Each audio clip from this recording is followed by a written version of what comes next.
You're listening to the Lampteys Show. My name is Joey, and I'm joined by Paul. We're back. And by Neil. Hello. And by Imogen. Hi, Joey. Hello there. Right. Okay. So, before we start, I did a thing. I did one of them tweets last week, but just to fill people in who don't do Twitter. Apologies for the lack of sort of regularity and whatever with podcasts. I checked the other day, and it turns out that we've done 8 in the last 12 months, which is not amazing. So we had a sit down, we had a talk, and we said that what we would do is we would commit to doing 1 a month. And so what we're going to do is we're going to go back over the previous month, get some regularity back in. We've all got busy schedules. There's loads of other podcasts that you can listen to for whatever. We just thought it'd be nice to get together and chat once a month so that we can keep it up. And that's that. And you'll be pleased to know that at the end of the show today will be the absolutely overwhelmingly popular return of the COV games. And it's going to be only correct again this week. Now, I would also suggest it's going to be only correct quite a lot because I have told myself this week, let's do only correct, and then next week we'll think of another format to plagiarise. What was the first format that we ever did? I forgot the name of it. I cannot remember it. Paul? Going for gold. Ah, there you go. Of course, yeah, going for gold. Gold, of course. But what was the thing? What did you have to do? Well, I don't know because I asked you what the rules were every week, so I don't really think I can remember it for 10 years. I think you just have to answer questions. Well, I think what's it? Oh, yeah. Good insight, Paul. Quiz where you just got to answer questions. Where would we be without you, by the way? Probably a lot more popular. Paul, I think we know full well that that's not the truth. What I will say though is that it was usually you who did the questions for only correct, wasn't it? And it was. They were because I was the only person who understood the format. Well, yeah, because I think you've got it confused, Neil. I think the asking what the rules were every week was the staple of only correct. It was, yeah, you're right actually, because I don't watch the actual program, so yeah, it was much harder for me. Yeah, and I always fast forwarded through those bits, so if we could recap them again, I'd be I'm sorry. Outraged. I always thought that was the best bit. Did you? Well, yeah, I think I would go as far as to say it's the only thing we've ever done that people liked. Oh, wow! But you were not on board, Imogen. No, but you did say in your Twitter essay that we were here to agree to disagree or disagree agreeably or something. So I'm disagreeing with you, I'm afraid. Didn't like it. Essay. Unbelievable. Essay. Okay. I mean, it was an essay, right? Okay. So, well, I'll tell you what then. I'll shut up and let you talk, shall I? Seeing as I go on so much.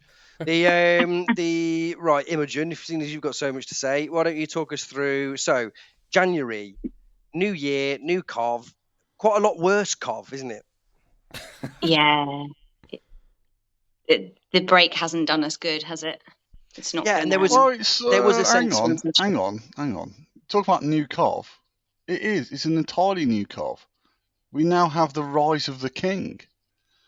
It's a completely different COV from any podcast we've ever done. This is the first post-Sisu COV that the Lampteys Show has ever put out. All hail the old overlords. I actually asked Imogen, but you can No, do you know what?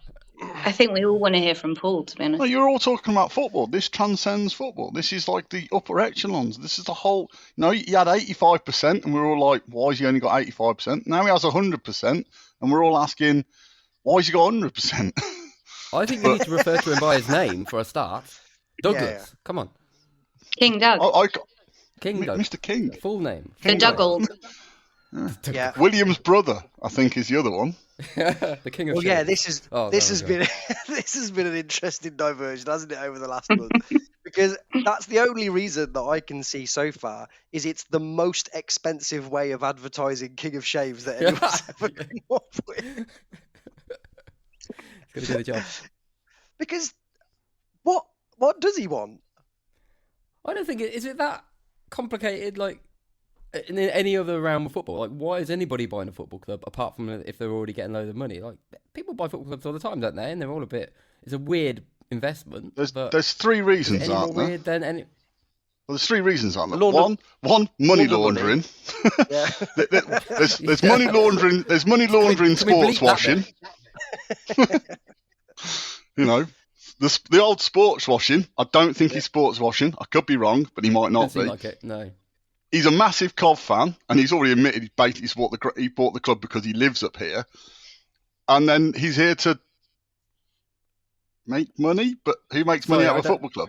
I don't understand the second bit. Were you saying he Well, actually sorry. is a Cov fan, or you just that's the reason No. why it would be? That's why it would be. Like, you're Peter Ridsdale. You bought Leeds because you're a massive Because- Leeds fan. You've bought, Understood. you think of John Whelan. You think of the guy who was at Jack- is it Dave. Jack Walker. Jack Walker. Yeah, you buy it because, like, you are a multi-billionaire and you live in Cov and you support him. And it's like, where do I want to spend 100 million? I want to spend it on my boyhood club. He's not that. Nope. So, and his plan is like, there's 1 million people who live in the Coventry City postcode. Yeah, Why'd you most say people like don't that? give a shit. That's quite a good thing, isn't it? It is, Yeah, but it is. it's a good thing. But the thing is, you only get people. You've got lots of, like, I buy Coventry City shit, and I don't live in the Coventry City postcode for my children who don't live in the Coventry City postcode because I Ergo, love Coventry City Football Club. fans. Yeah. Ergo, Coventry City Ergo. fans don't live in Coventry. Yeah, but the thing is, what's that got to do with anything? but if you're gonna build a fan base, I got 1 million people. Yeah. Do you know what makes people go to support a football club? If they're really, really successful.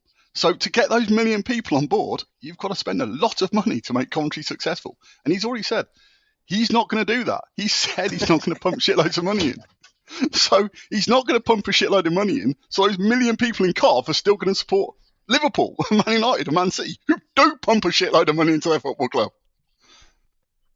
He's got a lifelong dream to take a football club from the Championship to a roughly similar Championship. position in the Championship. And that we're lifelong not dream spending a lot started in of money. October. Yeah. It's also moment. it's just the fact that it started off with him saying, "Oh, I'm going to buy the club. Oh, and can I shock you? I'm going to buy the stadium as well. Put that up your so." The next day it was What? like, You need information? Haven't- "No, didn't." You're right. So was that your plan? He's like, "Nope, fine without it." Yeah, I Didn't want a it anyway. stadium. Didn't want it. Didn't want it. Actually, Weighs me down. So, Mr. King, you had £25 million to buy the great stadium. What are you going to do with that £25 million now? Yeah, I had £25 million to buy the stadium. I didn't have £25 million. I had £25 million to buy the stadium. That's what I had it for. My other investors have gone, you ain't spending that shit on a player. You had it Well, for it's the like if ground. Your mum sends you out to buy sweets or go to buy the shopping. You don't then buy sweets, do you? It's earmarked. It was earmarked for the stadium. Yeah, but I'm not just go blowing that on 1 million Martin Craney. if I gave my daughter a fiver to go and buy a loaf of bread, she wouldn't. If there was no bread, she'd come back with £5 worth of sweets because she's a bright doesn't girl. make it right. Doesn't make it right, Paul. I'm trying to do the maths on Martin Craney there. I don't think I quite got those accurately, did I? 1 million Martin Craneys. That's It makes him 25 quid, does it? 25 quid. I quite liked him, so that's a really bad reference, wasn't it? Not bad value though. It's cracking value for it. Under 21 and everything. Yeah, I think we could do with an experienced centre back in McFadzean's absence. And whilst I don't think Martin Craney's the answer, 25 quid. 1 million of them as well. Just line them up. It'll be brilliant. Yeah, if one gets injured, it's absolutely Robin's in training. One for the week, $1 billion for Sunday we best. need, Yeah. we need backup at the back. We could do with 1 million or so different centre backs. Martins, Yeah. all of you, just stand by the goal. It'll be fine. So yeah, okay then. So, but that's a good point though. Is that, like you say, I don't know what happened with this transfer window. Whether that's a reflection of what sort of money will be spent in the future and what our transfers look like, or whether it was a sort of calculated decision based on the fact that I think we'll only have. But then saying that doesn't make any sense at all, because I think we're only going to have something like 6 contracted players in that are contracted past next season, haven't we? Yeah, but 4 of them are Gyökeres, Sheaf, Hamer, and O'Hare. who are also So ready to go. you've got the 4 of the main players you've got left at the end of the year is make a decision. It's like, basically, are you going to sell them now or lose them in a year for a free? And the other thing is, to be real serious for a second, You look at their ages as well. I think Hamer's 25, will be 26 in June. I think Sheaf's just turned 25 today, or just turned 26 today. 25. Gyökeres is 25, and O'Hare is 23, 24. O'Hare's the obvious one because we're not sure when he's going to play football again. And we also don't know what state he'll be in when he returns. The other three, personally, I think they'd be mad to sign a new from their own personal point of view. I think they'd be mad to sign a new contract because their next contract will be the one that's going to be in their prime years. So they can either go to a top end championship side in the year for a free, or we have to sell them this summer and they'll go to a top end championship club this year or a Premier League. Would you have said that 2 months ago, just before the World Cup?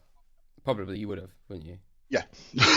Okay. The only one I didn't know about was Sheaf. I would have sold either Gyökeres or Hamer last summer, and I'm really surprised. I know it's really good financial. It's really good thing to say, look, we didn't sell any of our big boys this summer, this January window. But if you look at the transfer windows over the last 4 transfer windows, we brought in, I think, four long-term signings, like 4 official signings in those 4 windows, and one of them was Todd Kane. I think we bought Mike Waghorn, we bought Casey Palmer, Bidwell, I think and Sean Maguire. So I think we signed 5 full-time players in our last 4 transfer windows. I don't even think you can count Maguire, can you? Because Maguire. No. So and I think if you look at it long-term, I think I did a tweet about it earlier. I think we've signed 10 full-time players in the 6 transfer windows since we came into the Championship. So we've only actually signed 10 players, and I think of those, we haven't signed a full-time centre half in those 6 windows. We've only signed O'Hare and Palmer as number 10s in those transfer windows. So we bought 1 new right back in those 6 transfer windows, and that was Todd Kane, who's already gone. We signed 1 left wing back in those 6 transfer windows full time, and that was Bidwell, who apparently they tried to sell to Birmingham City, or Birmingham City were interested in signing. So if you go through all of those signings we've made in the 6 transfer windows since we've been in the Championship, it isn't long-term planning. There is no long-term planning. Quite a lot of the people out of contract this summer were the ones we had in League One. And it's people like Michael Rose, who's now 27, who we hoped would come into the Championship and develop into a strong Championship player. The fact is, we've signed 3 loan centre-halves. Michael Rose is currently 5th choice centre-half behind Carl McFadden. And Carl McFadden is 36 at the end of this month. So we haven't bought in a senior centre-half since we got promoted. And of those, we've obviously sold Hyam. So if you look at the 6 transfer windows since we've been in the Championship, you could claim that those 6 transfer windows are leading us into this window where we have no players left. So, and it's the ethos thing, because you think of the development we've had over the last couple of years, it's been built on players who have been here for that time. So you look at the starting 11 on Friday night. Jamie Allen's obviously been here since our League One days. This season will be the most games that Jamie Allen's has started for the football club, because the most was last season when he started 29. He's already started 28 this season. So we've been in the Championship 3 seasons. Jamie Allen, who we're not sure is Championship quality, is going to have started more games this season than he has in any other season for us. Not only that, he's our captain. Not only that, you watch him against West Brom, and he doesn't even get in West Brom's starting 11. He doesn't even get on their bench, but he's our captain. And if you want to slag off Sisu, which we all can because they've left, but the planning over the last 6 transfer windows has been shocking. I don't think people were waiting for him to go. Well, we were, because we're in their pay. We're in their pay, obviously. I think people I couldn't say that before. While they were there. No, I couldn't say that before. But if you gradually look at the building process of this squad, it hasn't been reviewed, which is why we're left with the situation we've got 5 loans. So I'm pretty certain couldn't have been, because the lad from Arsenal went off and Eccles came on. But during before and after the subs on Friday night, we had 4 of our back 5 were loans. And that's not sustainable. It is sustainable if you've then got other players. But the thing is, all the other players coming up. So you come up to Dabo. Do you give Dabo another year? And the answer to that is probably not, because he hasn't, his injury issues. He's missed lots of games each season. But if you let him go, you've got no first choice right back unless you're going to play Josh Eccles there. So even like McFad's, he's 36. Now there's a debate whether or not you give him another contract. There's pros and cons. I get all the pros, I get all the cons.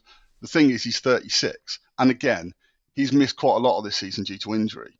To assume that he's going to be first choice next season at 37, like it's a big, or 36, 37, it's a big question. But if you let him go, you've got to replace him. Michael Rose is 27. He's every single signing we've made in the defender, he's always been the person who's dropped out.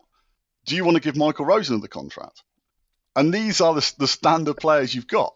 So you started this, Joey. But yeah, the transfer window in the summer is massive, but the transfer window we've just gone, I think you have to say it's been a massive waste. My final thing on this, before we move on, everyone else can have a conversation, is the people going out there going, but we let our scouting team go.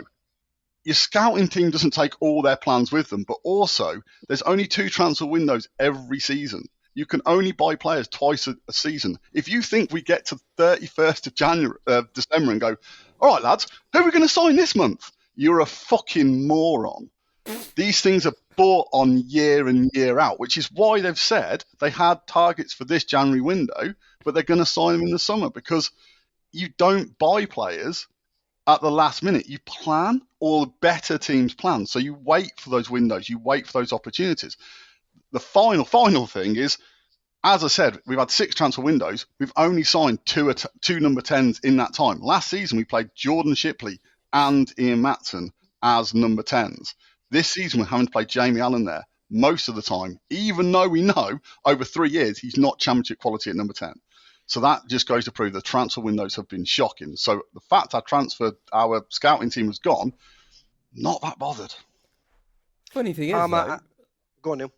Well, just from afar, so not us, because we're really close to it, but people are kind of saying that we've done some good business, especially those 2 wing-back loans. People are saying that's great work. People who are supposed to know what they're talking about, high quality podcasters and stuff like that. So I don't know if that's true or not, because we do is watch them, and they're very, very early on in that, but they're supposed to be pretty sought after, aren't they? Or at least the guy from Man City. Speaking yourself as a high class podcaster, Neil, we've seen Brooke Norton coffee 4 times. What have you made of him? I think he looks exactly like a young player coming into a very, very sporadic team would look like.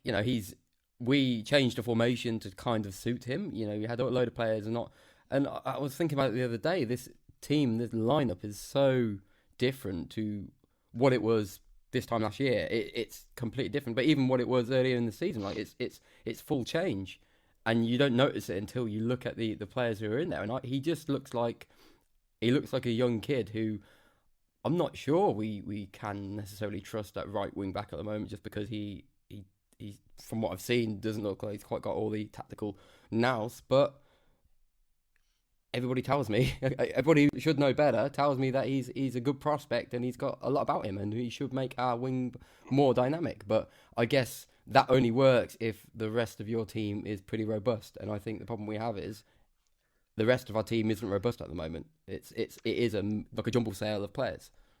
What bits of the team are robust? I'd say the centre. I'd say Hamer and Chief as a partnership when they're working, and we saw this for a good portion. 8 weeks of the season, those 2 playing the game as it should be played with a fairly solid team around them. That is working. I think Gyökeres as a striker, when he had O'Hare behind him and when he had everything that was kind of optimum, was working. But I think it's okay to think 2 things, and that was our optimum team as it was working before the World Cup. We're not there anymore. We've had a couple of things that have rumbled us, and now we're going to have to try and find a way, because it's not the same. And regardless of what we all think of O'Hare, what he brings to the way that we play attacking wise is stark. Him not in the team means you have to change it and you have to do something different. And then McFadden not in the team means you then got 3 fairly unfamiliar kids trying to do the job. And Michael Rose, who 27, whoever already is not an authority in defence. He's a supplementary player, not an authority. So in the space of a couple of months, it has gone from something which looked pretty solid and robust, I thought. But I think the risks were always there. It was only a starting 11, which was good, almost, or was solid enough. The moment you had to replace certain people, it became quite flimsy, and that's where we are at the moment. Imogen, what would you prioritise in terms of sorting the team out at the moment? I think what Neil said about the starting 11, but not much else, is true. But I think that's been true for a few seasons. I don't think we've had the depth that the Championship requires if you're gonna challenge for any kind of playoff spot or higher. I think the link between defence and an attack has gone missing, and I don't know whether that's just down to O'Hare. I don't think O'Hare is a perfect player. We've discussed that a lot before. He has his problems, but his absence has meant there's just no link-up play, and Gyökeres looks exhausted. No wonder, because he's having to do all the work from far further back than he should be, because there's no link-up play there. There was one, I think it was against Huddersfield, there was a lovely pinball between, I think it was started with Sheaf to Allen and then Gyökeres, and that was so notable because we just haven't seen that. So I would like to see someone coming in that position to try and bring them a bit closer to Gyökeres. There's just this chasm there at the moment, and it's not working. And he's so easy to isolate and pick off for all his strengths because there's no one there in support. I've got to go on, Neil. I just think the idea of options is something which is so important. And I remember thinking back in October, like we had a conversation about how you deploy Casey Palmer, because we had O'Hare starting and doing the job, and O'Hare, Hamer, Sheaf, Gyökeres all working together. And then the question was, well, do you bring Casey Palmer in to start? Or maybe we have that luxury where you sustain 90 minutes because you can bring him on for 20 minutes, and a really, really active Casey Palmer in the last 20 minutes is actually really, really effective. But that's just because we had him available. Now you lose one player, suddenly you lose that entire mechanism. You don't have the idea of bringing somebody on for 20 minutes. We know when we bring somebody onto the pitch, invariably it changes it, and not always for the best. Ironically, the other day when we brought those three players on, it actually did change things. It made it quite effective. But I just think, options, that is where when we have them, when we've got our starting 11 and we have somebody to come on and kind of sustain us for 90 minutes, it works for us. And I look at us as a team and think, okay, we can do something here. But the moment we lose one element of that team, our dynamic changes entirely, and we then have to thrust somebody into it for the 90 minutes. And then it's a different thing entirely. And I need to rein my own opinions in, because when I see us, and I saw us before the World Cup, and I saw that first team and everything was going well for us, and I saw the way that we were basically superior to everybody we played, you think, okay, we can challenge here. But the fact that it only takes one injury, or it only takes one player to be off form to then really shift everything that we do as a team, it makes you realise, okay, it's probably not realistic to just assume that we can challenge, because it takes a lot more than having a good first 11 to challenge. I think one of the big misses, which I sort of did a tweet about earlier, is Josh Eccles. Now, the O'Hare thing is great. We obviously miss O'Hare. One of the reasons we miss O'Hare is because we have no other number 10. Palmer made completed 7 passes in 60 minutes against West Brom. So, that's one every 8 minutes. You can't have a number 10 who's making a pass once every 8 minutes. You're not involved in the game. The game has to go to Palmer. Fine. He's done some good stuff this season, and at times he looks like a decent player. But the problem is, it's like you can't carry someone. We physically can't carry someone, especially the way we play. And we play with 8 defensive players. So even Jamie Allen being a nominal number 10 is there because he's a hard-working defensive number 10. He's not a creative number 10. So the thing is, it's like the lad from Arsenal who was brought in, who was meant to be the flying wing-back, who, if you look at his time at Rotherham basically dropped him and turned their form around, because he's an inexperienced kid. He's 18, 19, and he can't dominate a whole right-hand side of the team on his own. Like Maatsen could. Maatsen was 18, 19 and could, but Maatsen was way too good. And you're watching him now at Burnley and he's ripping it apart. I don't think this kid from Arsenal is going to play for Arsenal. It could be really cruel. I've only seen him 4 times. He might go on and really prove us. But I'm watching him going, you don't stand out. Technically, you don't stand out. You don't look like a kid who's come from Arsenal. For me, you don't look like someone who's technically brilliant. You look like a okay player. Like, he's not terrible. He's not passing the ball out of play. No, you're right. Yeah. But you're not watching him going, shit, you've got it. And it's like, and that's fine. But again, this isn't a kid. He is raw. Sorry, he is a raw kid. But he's played 22 games because he played about 18 for Rotherham. And I think his last 6 starts for Rotherham, they lost them all. And that's not blaming him. I'm not. But he was in a team that wasn't winning, and he was a key part of that. And you watched, and when Eccles was in the team, as I said, we won 7 of the 10 league games that Eccles played. Now, he probably played in the same team as McFadzean and the same team as O'Hare.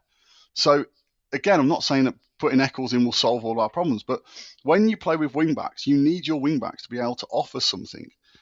And our wing-backs don't. Like, Bidwell doesn't offer enough. He's not dynamic enough. He doesn't take people on. And someone made a very fair point earlier on Twitter, and it is a fair point. One of the reasons we do miss O'Hare is O'Hare takes players on. He draws people towards him. Palmer doesn't. Palmer wants to basically, every pass that Palmer does, he wants to do one-touch flicks. He doesn't want to draw people towards him. He doesn't want to take people on. He wants to take people out of the game. That's what O'Hare did. But the thing is, you can cope with O'Hare not being there if you've got someone else who wants to do that. And we don't. We don't have anyone else who's looking to drive at players, take people on. We also have no pace in the side to back Gyökeres up. So Gyökeres missed a chance against West Brom, and like all my mates were like, he should have scored. And it's like he had one chance after getting kicked for 60 minutes, wherever when that chance came. Yeah, he probably should have scored, but he had one chance. And to Neil's comment about we did look better when he brought on Godden and he brought on Eccles. But again, their keeper didn't make a save. Like, we looked better, but we weren't actually threatening. We've got no creativity in the side. Like, you take off Palmer, which isn't a wrong decision, but you bring on Godden. Godden scores 1-touch finishes or 2-touch finishes. He's not going to beat a man from 30 yards. He's not going to do what Gyökeres does. So you've got without any creativity, without the wide players creating you chances, we're not progressive.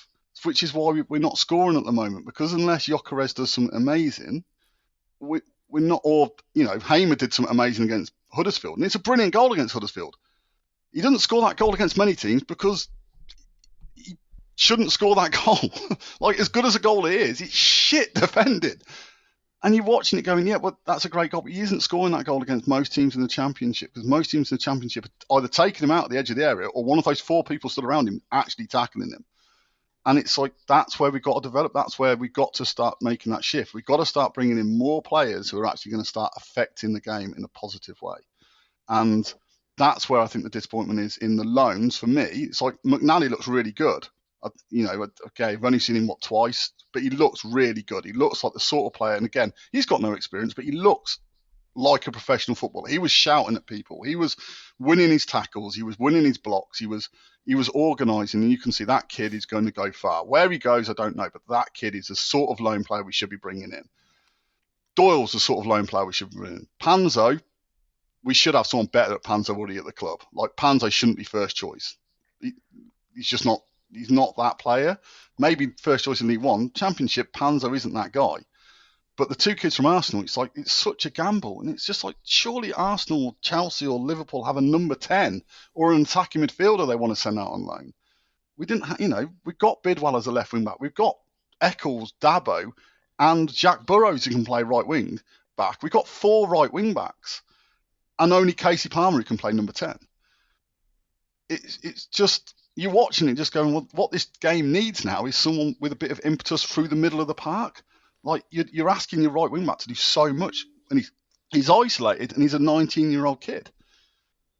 And we missed Dabo. We missed the Dabo from 2 years ago. Like, that's what we miss, is the midfield. And I know he's not on the pod, but Dom would be all over this. It's like, it's where our starting positions are for our wing backs. And Dabo at his best was getting the ball on the halfway line, and that was his first touch. At the moment, our right wing backs are getting it deeper, and they've got so much more possession places to go. You can see why he brought the guy in from Man City, though, can't you? I mean, you mentioned it earlier, the idea that Bidwell doesn't have... Yeah. Robbins has an optimum version of what his left back is, and in his mind, it was what Maatsen did for us last year. That you had that version on the left, and you had Dabo in his prime on the right hand side, both doing the attacking stuff and really being on the same wavelength as everybody else.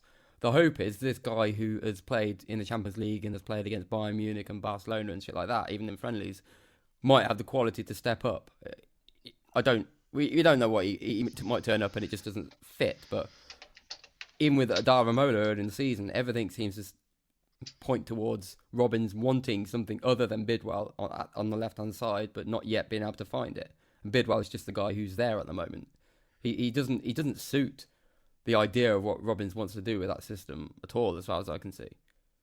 No, I mean, the thing with the kid from Man City is, he's extremely raw, isn't it? And I think the thing about... Me and my mate had a big discussion about Bidwell last season. It's like you're bringing him in, it's halfway through the season, he's got to move. I think it's difficult, isn't it, for players to... At the start of the season, everyone's starting from the same spot. So Maatsen didn't start brilliantly. He started quite quietly, but you're playing against lots of other players who are also starting the season. It's a new team. It's a new system. You're playing against new players, but you're playing against players who also aren't particularly set and organised. The thing now is, like, most teams are settled into their formation. They're settled into their pattern of play. They're settled into their form. And you're trying to drop this 18... No, I think he's 20, actually. He's a 20-year-old kid who's never played a league game before. He's made sub-appearances for Man City, but again... You're playing for Man City. It's a completely different ethos. It's a different domination of the ball. It's a different process you're going through. And suddenly you're coming on for Kov on the left wing in a system that, like, no one knew what we were doing against Huddersfield. No one knew. Like, I doubt the players knew what they were doing against Huddersfield. And you throw him on, and it's like for 20 minutes.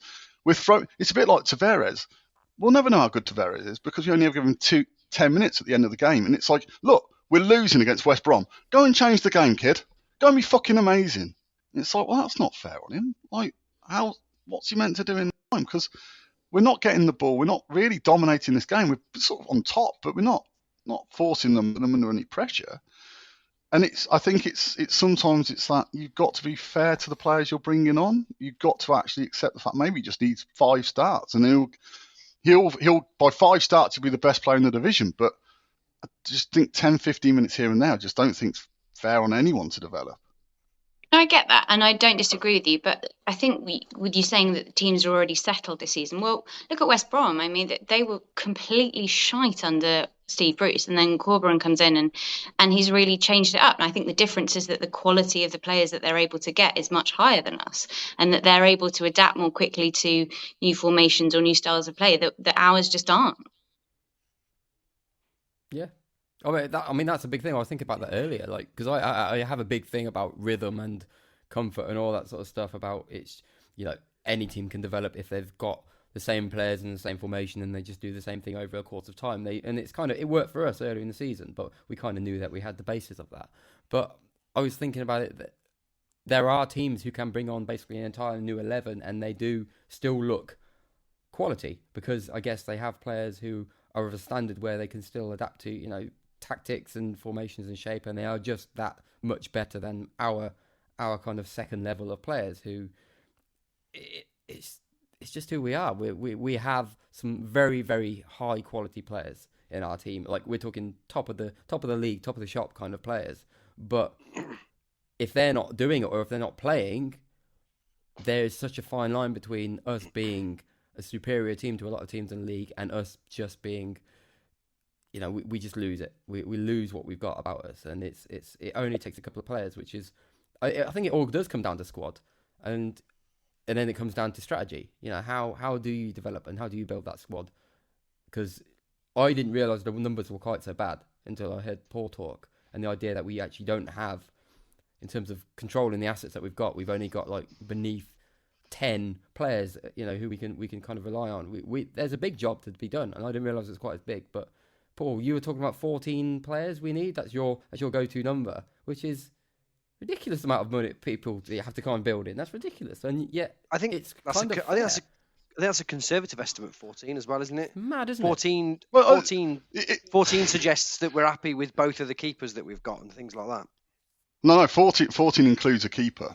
I mean, well, that's what I'm saying. Is that yeah. Yeah, because Ben Wilson and Simon Moore are here. They're signed up. I mean, we've just given Ben Wilson another 3-year contract. Mm. So he's got to be either first choice or second choice. We're not getting rid of him in the summer. So you would have thought, also, Simon Moore's 31, 32. You would have thought Simon Moore doesn't want to be second choice at Cov, so he's got to leave. I said the whole of the back three, Rose and Fads are the only two centre-halves we own, and it's whether or not you give them both a year contract. For me, if I had any respect for Michael Rose, he would leave anyway. He wouldn't accept it because, as I said, he keeps being the person who gets dropped for Jake Clark-Salter, Ostergaard this season. You know, if Heim had stayed, Rose would probably have had about 10 games. So, you know, Fads, it's age. It's whether or not you say to Fads, look, we just want you, but we want you for a year, but you're not going to play much. Left wing back, you've got Bidwell.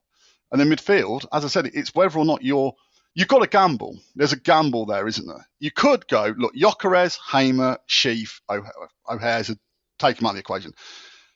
Hamer, Sheaf, Gyökeres. You three are potentially some of the best players in this division in your positions. Well, we won't sell you this summer, but we're going to spend 20 million to build a team around you that we hope can get in the playoffs. But then you're going basically, if we don't succeed in a year, you're going for nothing, because I don't think any of them would sign a new contract.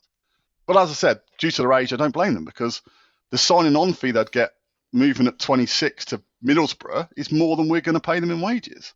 And they've got no reason to stay.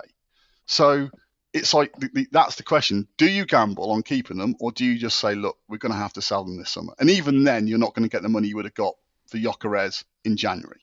If someone bid for Gyökeres, which we still don't know. And we don't also know who might bid for Hamer, because I think that we all love Hamer. We all think he could play in the Premier League. I think the reality is I don't think Premier League club's going to come in and buy him, because he's got nothing else to prove. We could say that about anyone. So there's loads of players. There's loads of good players in the Championship. No, I know you could. There are loads of good players in the Championship, and I think that's the thing. I think it's. I always get the thing with Hamer. I think if Hamer played in a team that played if they played 4-2-3-1, and he had 5 attacking options or 4 attacking options, Hamer would look even better. The fact at the moment he looks as good as he does, but literally he's only got Gyökeres to play the ball to. And again, how good would Gyökeres be if he played with players who wanted to get in the bottom of him? Well, basically, it's a difficult couple of months. So what we've surmised is that we've got, it's been a bad month and it's about to get a lot worse.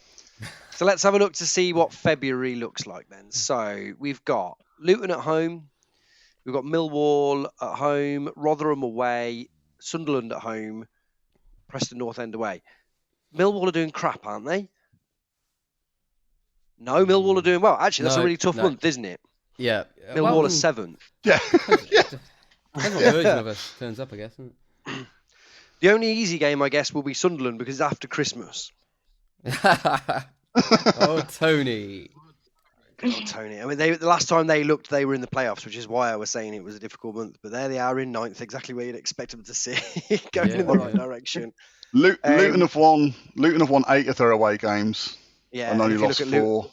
Luton form is outstanding. I've just checked it. We never beat Preston. We never beat Preston. Exactly. Yeah. Every single day, I see an update from CJ saying on this day we either had a draw or a bad defeat against Preston. But Luton are the proof. Like Luton and Millwall and Sunderland to an extent are the proof that you don't have to have a squad of 30 international. Like Luton are 4th. We played them in League 2. They're slightly ahead of us at the curve, but I bet they're like it's part of that mentality. West Brom had 30 internationals. It's like, yeah, but we beat them in the season. It's like you can't keep making that excuse. We've been in the Championship for 3 seasons now. We're an established Championship club. We beat them earlier in the season. But we beat plenty of teams, don't we? We've beaten the team that's currently second. We've beaten the team that's currently second, the team that's 3rd. We drew with the team that's 4th. We beat the team that's 5th. We beat the team that's 6th. and we beat the team that's 8th. Yeah, I mean, when we're good, we're fucking good. Like, and last season was the one that annoyed me because we were really good for a load of games, and for whatever reason, we just didn't quite. And again, it's probably down to the squad and just down to the fact that we weren't able to. We just couldn't sustain it in the same way. But there's something there. But now I'm more worried than I usually am, just because of the fact that I don't think we've got the amount of players that I thought we did have. And when I looked at the team from last season, we had like 3 players the other day who were in the team last season who were in the team the other day. It's just like, well, how did that happen? I thought we were fairly kind of sturdy in keeping our team and everything. And then they just, through injury and change, things have changed quite a lot. And it's hard to meter. I don't really know what direction we go in, but I think it's okay to kind of I've said it earlier, but see it 2 ways, because you just don't know quite how things are going to adapt and how a rhythm might. We went through that form a second ago. Not all of those teams can't retain their form for the month. It just doesn't work like that. They're not all going to be great for the rest of the time. It's just like it's going to ebb and flow in the same way like we were good earlier in the season. So I think there's still going to be a hell of a lot of shifting to do. But like I said, my biggest concern is just we don't have that number 1 team that we have anymore. So I don't really know what version. So unless we get the new players suddenly turning up and we suddenly get a new rhythm, we might be able to sustain a little bit more and continue. I think mid-table is what we're probably going to do this season, and I'll be okay with that just because of what's gone on in a couple of months. But if we had that first version of the team, I think we were okay to be excited about what we were doing before the World Cup because we looked brilliant. Yeah, my interpretation of it is that we are looking at this as a consolidation season. It would be nice if we finished top half, but as long as we're not troubling relegation, then we build in the summer, and Doug wields his magic sword, or whatever it is that he's got, and then we're easily promoted next season. That's the plan, right? Correct. Well, I was going to suggest that we do a sort of what would you be happy with by the end of this season and then move on. So Paul, it's only you left. What do you think is a kind of acceptable level by the end of the season? I don't know. It's the problem. My issue is I try and keep it to less than 1,000 words. I don't think it matters. I think that's the thing. I honestly don't think it matters. We're not going to get promoted. We'll go down then. All right. Well, we're not going to go down either. That's the thing. It's I can't see that Huddersfield team. But I can't see that Huddersfield team winning 4 more games than us between now and the end of the season. And Huddersfield were awful. But we're not going to win 4 more than West Brom, because we're not going to win 12 games between now and the end of the season. So we're not going to get promoted. That ain't going to happen. We're not going to get relegated. I can't see that happening. But the thing is, it's like we're not, unless he brings in a load of kids, which he's not going to do. We float to the end of the season, and it might not be the answer people want, but we've got 18 games left this season. That's all it's going to be. It's just going to be 18 games. Represents. I know that nobody will like hearing this. It also represents unbelievable progress. That will be 3 consecutive years in the Championship, the second and third of which we haven't been particularly bothered by relegation, for a club that's got one of the smallest budgets in the Championship. It was in League 2 4 years ago or whatever it was. I'm not that. I sort of think it's brilliant bothering the playoffs. I just don't think that's where we're at. The bigger worry is that we've got Gyökeres, Hamer, Sheaf, and O'Hare to a certain extent. It's a really weird squad. They are some of the best players in the Championship, and then the next player down from them is an unbelievable drop off in quality. Yep. The problem is going to be, are you able to replace those 3 or 4 with like 11 generally higher standard players? Or are you going to be able to pull another miracle and find another £1 million signing who you're going to end up selling for 30? And I think it's much more likely that you'll do the former, but I think that either of them are unbelievably unlikely. And so it's kind of my attestation the rest of the season doesn't matter, doesn't mean anything. It doesn't matter. No one's bothered by that then. Because that's what it is. You asked me the question, it's like the rest of the season doesn't mean anything. And your point's valid, but the point that's it, isn't it? That's bear in mind, I'm saying what we I I sort of think we should enjoy it. I think it is valid because I think it could get quite horrible next if we sell Gyökeres. Bearing in mind that he is the entire team, everything we do is just get the ball to Gyökeres, and we don't replace him, which I think is almost unfeasible.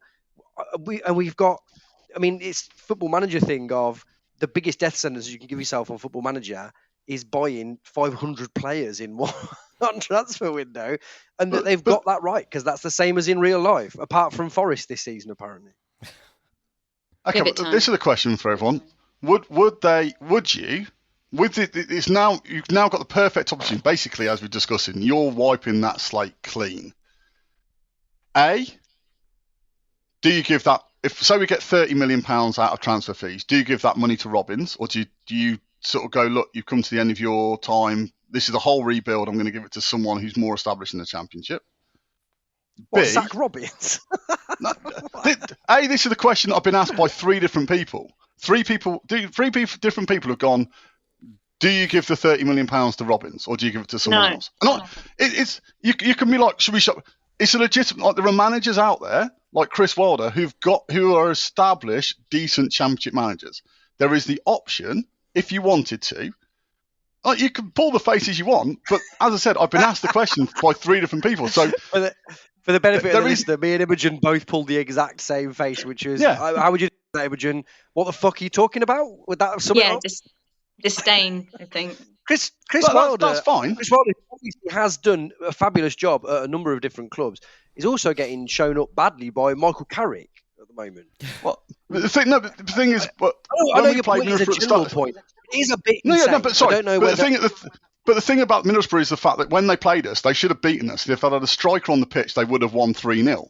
And now Chuba Akpom's the top goal scorer in the Championship, and Ryan Giles has got like 15 assists or something. But he could have got 3 assists against us that day, but they didn't score from them. But Middlesbrough being in third in the table, having their history and the way they've built over the last couple of years, doesn't surprise me. Because they've been well built over the last... But that's why they wanted Gyökeres, wasn't it? Because they knew that a striker was going to be the difference. But our managers out there with a better record in the Championship than Robbins. The other question is, okay, you keep Robbins, but he's got now, as I said, the opportunity, clean sheet. Do you go back? Do you keep 3-5-2 or do you change the whole system? Try again. Clean slate, sorry. Do you change the whole new system or do you stick with 3-5-2, which is what's got you this far? But obviously it's limitations. And let's not forget West Brom. They put Mark Albrighton on the right wing and they went, you stay out there for 60 minutes and you won't have anyone near you for at least half of that. And they tore us apart because they had one player who just stood on the right wing. And it's like, and the 3-5-2 has had its limitations because we don't have enough attacking players. Do we now change the system or do we just stick with what we know? There's no way he's changing that formation. I'm almost certain of that. He's done it before, though, hasn't he? He has, but it's the thing that he does, but it's like based on players, isn't it? I think this really suits what he wants to do, which is to build a defensively solid team and then hope his attacking players can just sort of do something. That's the dream. That's why we've not talked about the problems with the two that we've got up front for ages, is because Gyökeres we don't have to worry about it with Gyökeres. But if you remember the last 2 or 3 years, it's a regular complaint that he doesn't seem to get any cohesion out of the attacking players that he's got up front. And he's fallen into the system where he can play loads of defensive players. His wing-backs can do both, and he can get away with playing a couple of attacking players, and it's less difficult to worry about the cohesion of them. So I agree with you. I think he can change it, and I think he might change it. I just really don't think he will. I think he'll really desperately try and buy players to fit that system. I also wonder whether the tactical vogue is moving away from 3-5-2 a little bit. I think a number of teams elsewhere are shifting away from that slightly. And I wonder actually whether 4-4-2 might be about to come back. So remember didn't we? As well, yeah. Not only us, I think Man City are about to start playing 4-4-2 more often.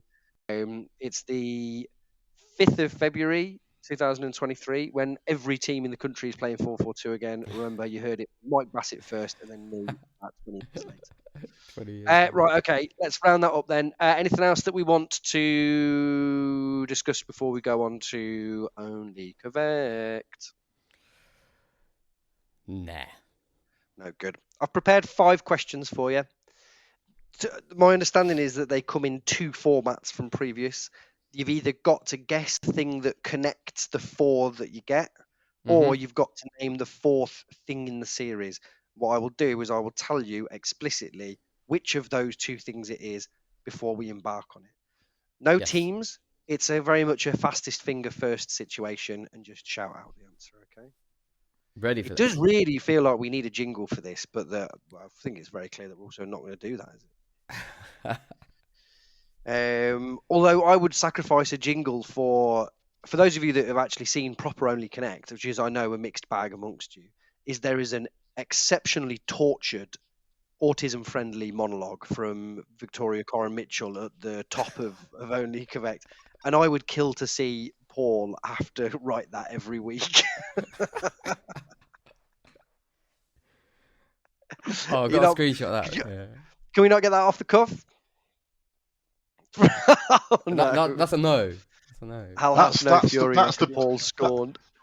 That's the bit of we mute until she starts asking the questions, and we turn it off as soon as the last question's asked, so we don't have to hear the end monologue either.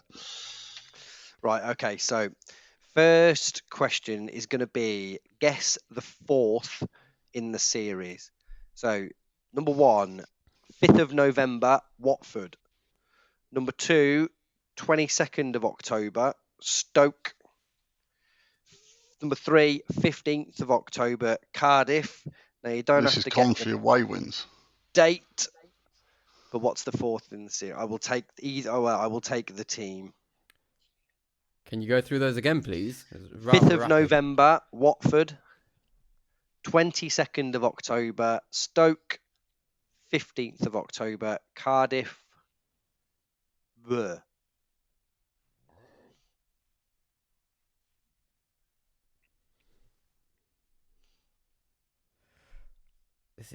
I remember why this was such a classic game now.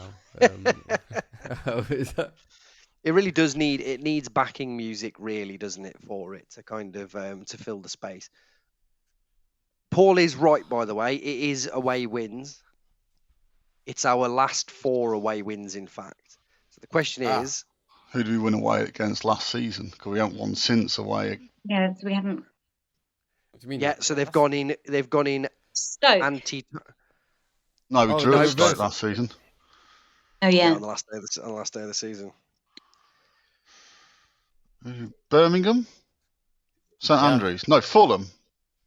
No, you're right. First time, isn't it? Paul gets a point. Yeah. Yeah. Our 4-2 away win at Birmingham. Marked for a game that I will always remember as my oldest, who's 4, has got a friend, and we went round their house, and it was for the first time, and them 2 played together, and we had to sort of awkwardly sit with the parents. And beforehand, I had asked my wife about what's the best etiquette when it comes to a situation like that, and how to approach the fact that I was going to just watch the game on my phone. And I decided that the best way to approach it was to just not say anything and just do it.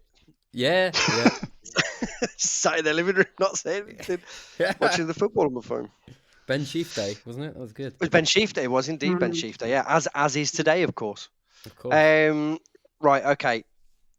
Michael Rose. This here is you've got to name. I'm going to give you the 4 bits. You've got to name the connection. Right.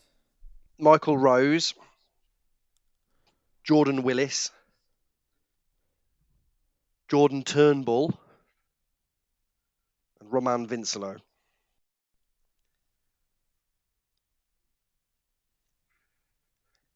Michael Rose. These people you've had a crush on? I don't think everyone's had a crush on Michael Rose, have they? Fancy Michael Rose, no. I mean, the others are dishy. Jordan Turnbull has got a beard that you could set your watch by. Correct. Yeah. But I'm not a big Michael Rose guy. Okay. It's not a bad shout. Let's go through those again. Rose. Yes. Willis. Yes. Turnbull. Vincelo.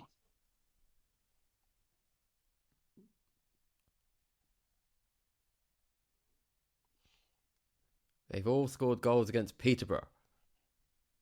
I mean, was that from way downtown, Neil? I mean, it's wrong, obviously. Yeah. Or I just remembered Roman Vincent scoring a goal against Peterborough, and I just took a punt. I thought this has got to be close. Did he score They it? all I think he scored scored and in. been sent off. No. Winslow scored in one of the Delish 3-2 turnovers, didn't they? The most underrated goal in COV history, and I maintain that. I'm going to use this as my soapbox while everybody else tries to get the answer right, but it was a flying back heel. How would nobody talk about this? It was ridiculously good. They just let it go. I think it was because of the resolution. People just didn't realise, but great goal in history. Is it something to do about scoring goals? Nothing to do with scoring goals, no. It's to do with if you were looking at them running away from you. They all had the same shirt number? Is that it? It is all the same shirt number, which was 5. 5. There's a shake. It was 4. No wonder people wanted it. No wonder I realised Jordan Turnbull was number 4.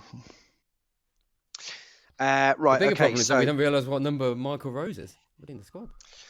But then, are you good with squad numbers? I don't ever know. No, they're a bit confusing for me. Right. Okay. Guess the 4th in the series again. So Liam Kelly, Michael Rose again, Jack Burrows, and Dom Hyam? No. What was you thinking there, Neil? Something to do with Scotland. Oh, that eyebrow raise means it may well be. So, who are they? Liam Kelly? Liam Kelly, Michael Rose, Jack Burrows, and George Burrows? I will give you George Burrows. Yeah, I hadn't actually considered George Burrows. I was looking for Josh Reed. I thought we got 4. Josh Reed. I thought we got 4 Scottish players in the squad. I mean, George Burrows. It's a leap, but at least it gets us moving on. Yeah, good rules. Right, Victor Gyökeres. This is guess the connection between the 4 again now. Victor Gyökeres, Gustavo Hamer, Callum Doyle, Callum O'Hare.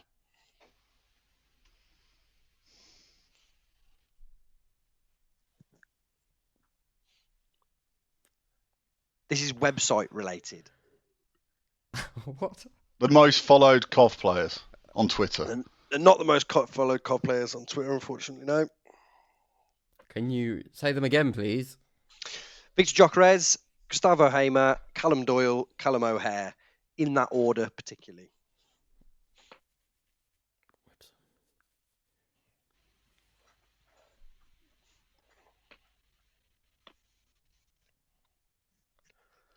Are they the most expensive rating on Transfer Market or something like that? That's absolutely perfect, Neil. Yes. Transfermarkt.com, they are apparently the 4 most valuable players in the squad. Okay. Do you care to guess at their values according to that website? Probably like 3 million or something. They're just ridiculous, aren't they?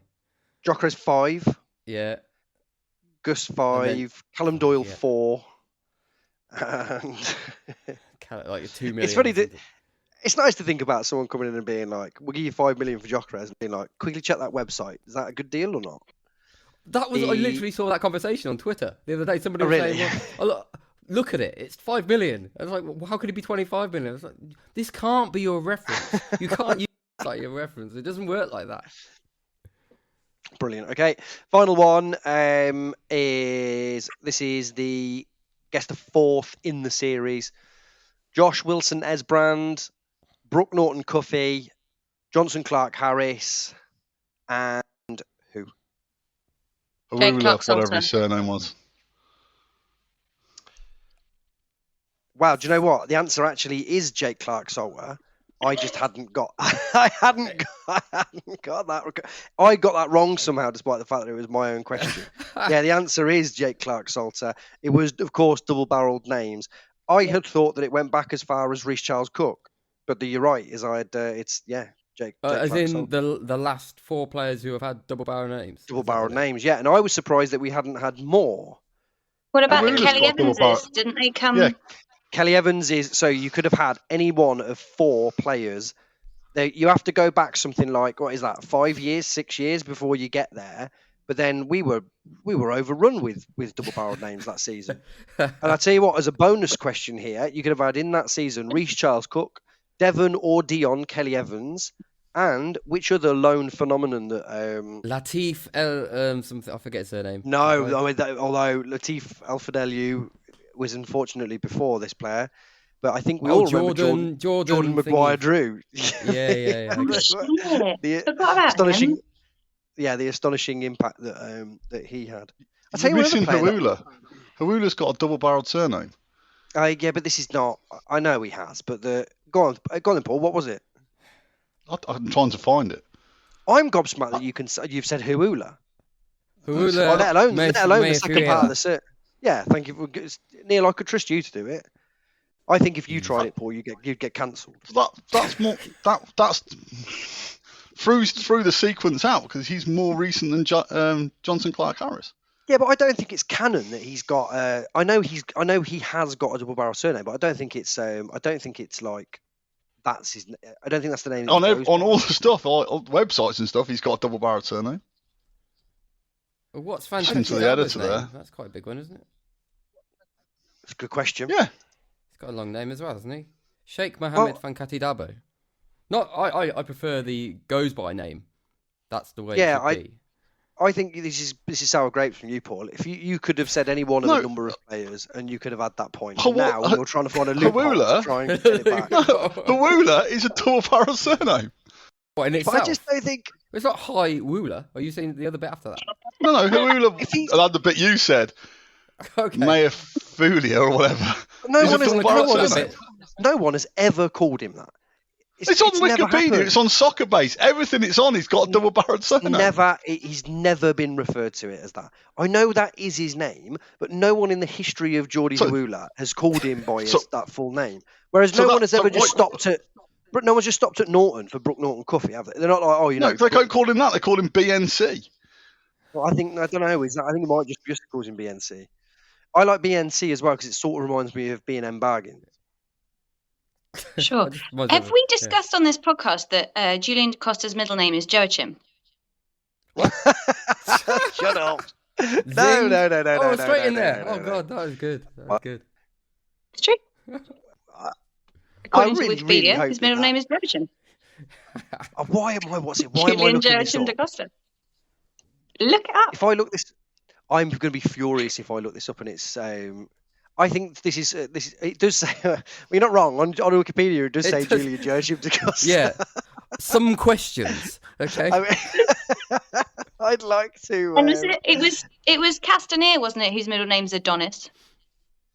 Yeah, but that's fair play. Yeah, that's an obvious thing, isn't it? I'd like to see a citation for Joachim on there. I think that's fairly unlikely. The problem with Joachim is that I've got no idea of the etymology of Joachim. I've never seen it anywhere ever before, so I don't know now. Which means that I've got no kind of. Isn't there a Swedish player called Joachim? Isn't there a Swedish player called Joachim? It's a first name. I think you might be thinking of Joachim. Yeah. Well, it's about the same, isn't it? Yeah, I think you're right, actually, yeah. It's from the Hebrew, meaning established by God. There you go. Oh, fair play. Neither of them were. Well, I don't know. I look at DaCosta and I'm like, you can see he's very well established by God. I got acts of abuse on Twitter for saying that he was shite alongside Hilsner, Castaneer and Jabello. Because we signed Hamer for £1 million out of Dutch football. Slagging off someone we bought from the German third division doesn't seem that amiss. But like someone else established by God, Paul, and I'm talking here about the big JC, you have been forsaken by a selfish public, haven't you? By a public that doesn't understand you in your own time, and it's only through death that you'll be seen as the deity that you really deserve to be. Yeah. I've got to admit, I was mistaken earlier, and I should correct on the record while we're still podcasting about the fact we'd only signed 2 number 10s whilst we've been in the Championship. Well, I was So going to I'd like interject correct with this myself. because I think there is a third that didn't get on the pitch, isn't there? There is a third. There is a third that get on the pitch. In fact, there might be a fourth because we're not sure what position Hilton have played. But well, yes. well, hang on a second, hold fire, because that'll be an only Quebec question for next month. Believe me, I was running on fumes by the end of the 5. Does anyone know who the third is that Paul is referring to? Waghorn? We didn't see him. We saw him, lot, but we didn't. lot Once. Less. We've seen him in the past, and then he came back and we didn't see him at all. He's got a very bright future. It's bright. Oh, It's yeah. bright in a in a Yes, of course. Yeah, because What's he doing nowadays? Somewhere. When did we sign him? Was it last season we had him? Yeah. At the moment, he's in Ukraine. Of course he is. Yeah. Apparently he's in the He's in Ukraine. Ukraine. Yeah. Helping the war effort, or Yeah, fighting the good fight. well, fair play. Well, he went on loan. He went to Wigan, made 2 loans. He went to AEK Athens, made 1 loan. He came back to us and didn't play. He then went to Hapoel Jerusalem and didn't play. And his current club, he's got 1 appearance, but this is on soccer base, so it could be There's a completely wrong. chance he's got an attitude problem. I don't know. I just think this. I think that's the most controversial thing anyone's ever said on this podcast. True story. He's like the Championship Ravel Morrison, I suppose, isn't it? If Ravel Morrison wasn't currently playing in it. Actually, saying that, where is Ravel Morrison? Oh, God, That's still at Derby. Oh, retired. No, he's still retired. He's doing something, isn't he? According to Wikipedia, he played 4 times for Jerusalem. On the 30th of January 2020, he signed for Hapoel Jerusalem. He was later released on the 4th of April due to missing training and being caught drink driving. To be fair, I believe you. I think that's I don't think it's not a stretch, is it? A lot of holy chat in the podcast today. Mm-hmm. That time. I don't mind it. Ravel Morrison is actually somewhere terribly predictable. 10 points for DC anybody United. who can. He's at DC United, yeah, of course, with future MLS, Everton manager Wayne Rooney. sure. Oh, he's had a checkered career, hasn't he? He has, yeah, but he's seen some sights there, hasn't he? Yeah. All of them. All of Not the many sites. not Yeah. many double figures of appearances. No. Shame. Right, okay, so are we done? Yeah. Half an Yeah, hour ago, okay. but we played the quiz anyway. Play the quiz. Correct. Did some Wikipedia reading. So good. Listening to people reading from Wikipedia on a podcast, I think is what everyone's here for, if it's certainly not only Quebec. Right, okay, handful of different bits of admin. 1, if you have any ideas for games for future podcasts, please send them through. Because even though this is only month 1 of this new sort of returning endeavour, you can tell already that it's already on its arse. The second thing is keep your eyes and ears peeled, because we've got some exciting merch news coming up in the near future. Actually, this one is exciting as opposed to the last one, which was an unbelievable disappointment. So that will be. We'll put something on Twitter when we know more about what's going on there. But we've been doing some work behind the scenes funnily enough, with the funny old game Sid Lambert guy, who's done a thing for us, and I think it should be available to have a look at. I only found out because he put his email. He was like, "Actually, can you email me that thing?" And it was Sid_Lambert. Sid. So that's that. That's been very, very exciting over the last week or so. But that should be available to tell you more about coming up soon. And that's that. Yeah. So we will be back with you all next month. All that. Joey, is it true that we're doing a live show? Wow. let's have a look. Let's have a look at the responses to Paul's tweet about whether people would come and see us live. So for a long time, Paul and I have talked about pros and cons of doing a live show. And let me walk you through what were the cons? Conversation. Well, the cons would be that we would be the only people in the room. Yeah. cons would be complete, overwhelming lack of demand. Nonsense. Yeah. Us having nothing of any value to say, which I think you could say about this, but at least you can, at least we haven't travelled You somewhere. don't have to. Well, I suppose in the live show you don't have to be there either. Well, no, but kind of, there might be people that are there anyway. And can you imagine if we got up on stage and you're just there having a pint, and you just be like, what? Yeah. What is this? People, anything classes as entertainment these days. Well, this is our niche, isn't it? I know. And the only drawback for me is we might have like an overthrow of corned beef sandwiches left at the end of it. So, Yeah. Or maybe we should just do a live stream. Is that a thing? Do that first, just to see if we can actually handle the pressure. Is it even that too wanky? We could, but I don't know whether. I mean, we struggled to get it right when we were recording it, don't we? So it's not. I just, like I say, I don't know.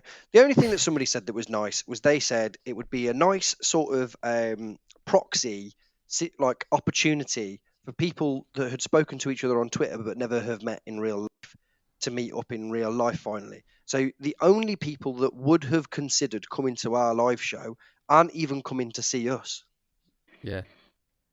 I mean, I always thought this might be a proxy to meet people about Cov, and I've only spoke to you about 3 times, so I'm not entirely sure. Like, I don't know. Yeah. I don't know anymore. Yeah, I love you like a brother, but we've only met in real life. It's true. Isn't it? Yeah. So it's it's questionable. If there's like a clamour all of a sudden for it to happen, then we can make it happen. But there hasn't been so. In the olden days, it might have been a good idea. Back when we were relevant, I reckon we could have made it. We could have swung it, but I don't know if we were ever relevant. Well, those nominations for the Football Content Awards, come on. Well, true. Yeah, that's true. I mean, to be fair, the main thing would be it would be a great opportunity for me to have something in the diary that I had to lose some weight for. That would be the main thing for me that I would look forward to. The best thing that could happen is that you all spoke to my doctor, and my doctor was like, "Just tell him you're doing it. He needs this. He needs a reason to live." Right. Okay. Okay. That's us. If that's us done, then let's say goodbye to everyone. Bye, Paul. Yeah, bye. Yeah. What were you doing? Out of interest, what were you doing then? The etymology of hula. That's what it was. I was paying attention to you guys. You look like you forgot that you were on a podcast. You were watching some Fusion. I have spent most of this podcast going through all the signings and all the players who've played for us in the Championship and when they sign for us. I haven't done that at all. Oh, I can look forward to the tweet tomorrow. It's gonna be great. I'm trying to. Basically, there's 46 different players who play for us in the Championship, which includes like Will Papaga, whatever you pronounce it. But do I class O'Hare? No, O'Hare. Do I class O'Hare as originally signing before he joined the Championship or the transfer window before when he joined on loan? And do you have Sheaf? Like Sheaf's in technically twice because he joined on loan and he joined as a full-time signing. You make the rules here, Paul. So, signings when they're signed. That's the one. Like here we go. Of the 31 permanent signings of play. Shut up. This is the worst. This is the worst goodbye that I've ever said. I know, but I find this really interesting. Like, of the 31 full-time players we've signed, we'll stay on then, shall we? We'll stay on for this bit. 31 of the 46 players, 46 different players who've played for us in the Championship. 31 of them have been full-time signings. Yeah, 16 of those were signed before we joined the Championship, and only 15 have been in 6 transfer windows since we've been in the Championship. So we've only actually signed 15 players on full-time contracts since we've been in the Championship. And one of them was O'Hare. And one of them was Tavares, who've barely seen. One of them was, like, in fact, it's not even that much. So I think I got Matty James in wrong as a signing instead of a loan. So that's we've signed 14 players in 6 transfer windows. And most of them have been, one of them's Bright. So it goes back to our conversation at the very start of the season. Transfer windows have been shit. There you go. That's my final point. But sorry. Bye. Yeah. Thank you, Neil. I've just been looking through the Wikipedia for the last transfer window. No, thanks. Yeah, goodbye. Cheers. Thanks. Thank you, Imogen. Bye, Joey. We'll be back next month. Bye.